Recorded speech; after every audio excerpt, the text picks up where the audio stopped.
एक ही बात करना चाहूंगा कि कल 15 जून आषाढ़ महीने की पंचमी तिथि पड़ रही है और यह पंचमी तिथि इतनी खास है कि इस पंचमी तिथि पर एक बेलपत्र का भी सबसे बड़ा महत्व होता है महाराज। और कल पंचमी तिथि के दिन घर का कोई भी एक व्यक्ति छोटा हो या बड़ा प्रदोष काल के समय इस उपाय को कर लेना। यदि उपाय नहीं कर पाते हो तो एक लंबी बत्ती का दीपक ही प्रज्वलित कर देना। जैसे कल 15 जून की पंचमी तिथि है और यह कोई पंचमी नहीं है, यह सभी दुख कष्ट को सर्वनाश करने वाली पंचमी तिथि है। और हाँ, कल पंचमी तिथि के दिन यह 2 राशियों की चमकेगा भाग्य, क्योंकि यह आषाढ़ महीने की शुक्ल पक्ष की पंचमी तिथि है। तो कल आपको शिव मंदिर में मात्र इस छोटे से उपाय को अवश्य करना है। इस उपाय से आपके जीवन में चल रहे दुख कष्ट परेशानियां, धन संपदा से जुड़ी बड़ी से बड़ी समस्या सभी जड़ से समाप्त होती है। कल यानी 15 जून आषाढ़ महीने की पंचमी तिथि है और इस दिन एक ऐसा चमत्कारी उपाय है जो अगर कर लिया तो दुख दर्द परेशानी जड़ से खत्म हो जाएंगे।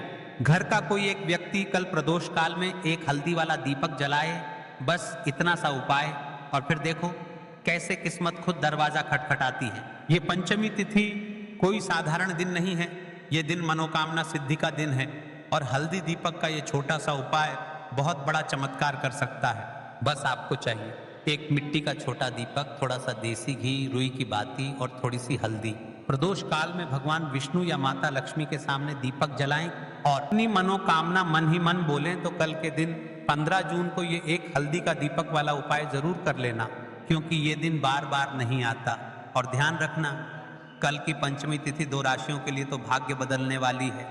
मेष और कर्क राशि वालों, तुम्हारा समय शुरू होने वाला है, तो सुन लो भाई, कल के दिन कर लेना ये एक हल्दी का दीपक वाला उपाय। मनचाही मुरादें पूरी होंगी, चमत्कार खुद दिखेगा। जो भी भक्त इस उपाय को सच्चे मन से करेगा उसके जीवन में सुख समृद्धि और शांति स्वयं चली आएगी।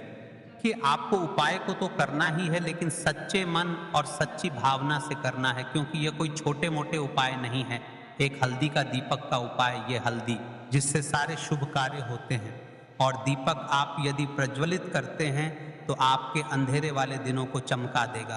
तो देखिए, कल जाने की 15 जून पंचमी तिथि के दिन इन उपायों को आपको अवश्य करना है। विशेष उपाय एक हल्दी के दीपक वाला और भी उपाय है। तो देखिए, सबसे पहले मैं आपको बता दूं कि हम राशि से जुड़ा भाग्य भी बताते हैं और भाग्य में चल रहे परेशानियों भी बताते हैं। तो आप आपका नाम और आपकी राशि कमेंट बॉक्स में अवश्य लिख दें।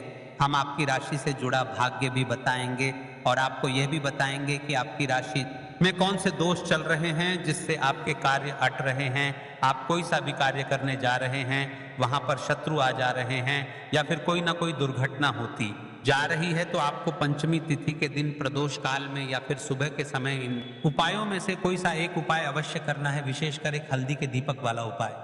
ये अब हम बिना किसी फालतू समय को बर्बाद करते हुए उपाय की ओर चलते हैं। लेकिन ध्यान रहे, आपको इस हल्दी के दीपक वाले उपाय को करने में बहुत सारे सावधानी बरतनी है और मंदिर में जाकर के यह काम ना करें।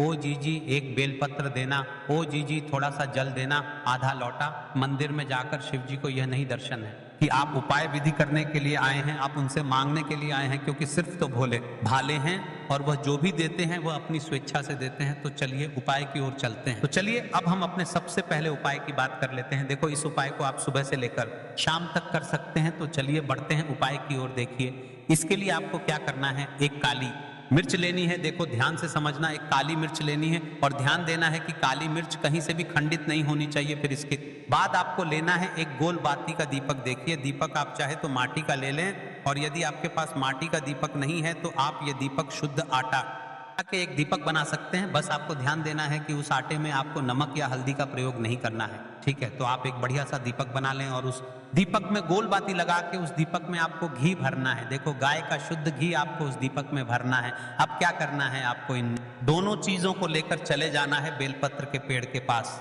देखो, गुरुजी ने अपनी अभी की शिव महापुराण कथा में भी बताया था, जो भी व्यक्ति दोष काल में जो भी एक दीपक प्रज्वलित कर देता है उसके घर पर धन की कमी नहीं हो सकती।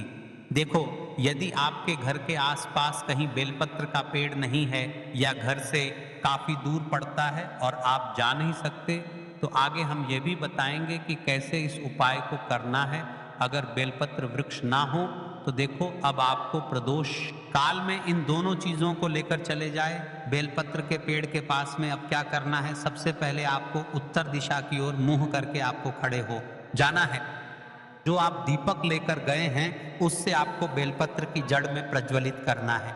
दीपक प्रज्वलित करने के बाद आपको एक काली मिर्च अपनी हथेली पर रखना है और बेलपत्र के पेड़ का आपको 5 बार परिक्रमा लगा लेना है। और यदि आप परिक्रमा बेलपत्र के पेड़ का नहीं लगा सकते हैं तो आपको दीपक को चारों ओर कुछ इस तरह से दीपक के ऊपर से 5 बार घुमा देना है, मतलब आरती करना है। और घुमाने के बाद आपको उसी काली मिर्च को दीपक में डाल देना है और वहीं पर बैठकर हाथ जोड़ करके आंख बंद करके, जो भी आपके जीवन में समस्याएं हैं, घर से लक्ष्मी जी का निवास नहीं है, घर में लक्ष्मी जी प्रवेश नहीं कर रही हैं, और भी जीवन में जो भी समस्याएं हैं, तो उस समय आपको विनती करनी है, ठीक है। अब इसके बाद यदि आपके घर के आसपास कहीं बेलपत्री का पेड़ नहीं है तो आपको इन सब चीजों को लेकर चले जाना है शंकर जी के मंदिर में। और शिव जी के मंदिर पहुंचकर आपको क्या करना है, आपको इसी एक दीपक को आपको शंकर जी के मंदिर की जो चौखट होती है ना, वहां पर आपको इस दीपक को जलाना है। और दीपक जलाते समय मुख उत्तर दिशा की ओर होना चाहिए। दीपक जलाने के बाद आपको क्या करना है, एक काली मिर्च अपनी हथेली पर रखना है और आपके जीवन में जो भी समस्याएं हैं, चाहे वह समस्या परिवार को लेकर हो या फिर धन को लेकर हो, वह अपनी वह समस्या बोलनी है। और बोलने के बाद आप उसी काली मिर्च को दीपक में डाल देना है और आपकी कामना पूर्ण हो जाए, घर में लक्ष्मी जी का निवास हो, ऐसी कामना आपको कर लेनी है। देखिए शंकर जी की मंदिर की जो चौखट होती है ना, उसमें 33 कोटि देवी देवता निवास करते हैं। यदि आप वहां पर दीपक जलाते हैं तो इससे भगवान शिव तो प्रसन्न होते ही हैं, साथ ही आपको 33 कोटि देवी देवताओं का आशीर्वाद प्राप्त होता है। और वह सभी प्रसन्न होते हैं जिनके आशीर्वाद से आपकी कामना 100% पूरी होती है। आप ये उपाय जरूर करिएगा, बहुत ही छोटा सा उपाय है, करके देखिएगा। देखिए अब हम जान लेते हैं गुरु जी द्वारा बताए गए दूसरे उपाय के बारे में। इस उपाय के लिए आपको मात्र 2 लौंग लेनी होगी, यानी कि आपको एक लौंग का जोड़ा लेना है, 2 फूल वाली आपको लौंग लेनी है। लौंग का जोड़ा कहीं से भी खंडित नहीं होना चाहिए, इस बात का ध्यान। इसी के साथ में आपको लेना होगा लाल चंदन का पाउडर। देखिए यदि आपके पास लाल चंदन की लकड़ी है तो उसे घिसकर भी आप चंदन के रूप में प्रयोग कर सकते हैं। यदि पाउडर है तो उसका भी आप अपने उपाय के लिए प्रयोग कर सकते हैं। देखिए चंदन जो है वह तेज का प्रतीक माना गया है और साथ ही साथ जीवन के अंधकार को दूर करने का प्रतीक माना गया है।